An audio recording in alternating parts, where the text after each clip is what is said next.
Residence school నుంచి ఏదైతే IIT and JEE NEET foundation Adilabad grand లాంచ్కి నన్ను ఇన్వైట్ చేసినందుకు ముఖ్యంగా స్కూల్ డిపార్ట్మెంట్ అందరికీ, అలాగే ఇక్కడికి వచ్చేసిన మీడియా మిత్రులకి, అలాగే పేరెంట్స్ కావచ్చు, స్టూడెంట్స్ కావచ్చు, ప్రతి ఒక్కరికి నా యొక్క నమస్కారాలు తెలియజేస్తూ, విద్య అనేది ప్రతి ఒక్కరి జీవితంలో చాలా ఇంపార్టెంట్. ఎందుకంటే మనం లైఫ్లో సెటిల్ అవ్వాలన్నా, ఒక బాధ్యత రీత్యంగా ఉండాలన్నా కూడా, ఒక బాధ్యతగా మెలగాలన్నా, ప్రతి ఒక్కటి ఏదైనా నేర్చుకోవాలన్నా కూడా స్కూల్ నుంచే మొదలవుతుంది. నా దృష్టిలో అయితే ఒక స్కూల్ అనేది దేవాలయంతో సమానం. కాబట్టి education is most important in our life అనుకోవచ్చు.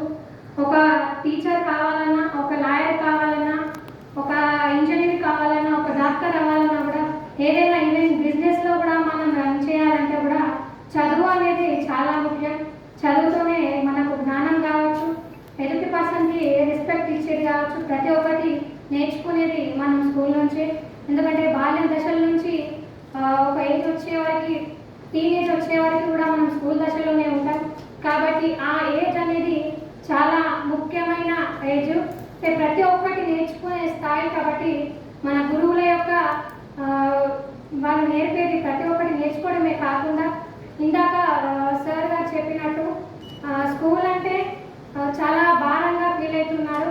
ఎందుకంటే గతంలో చూస్తే ఏయర్ కాయర్ సబ్జెక్ట్ చెప్తుండే, ఇప్పుడు అలా కాకుండా పాపం పిల్లలకి చాలా బర్డెన్ అవుతుంది.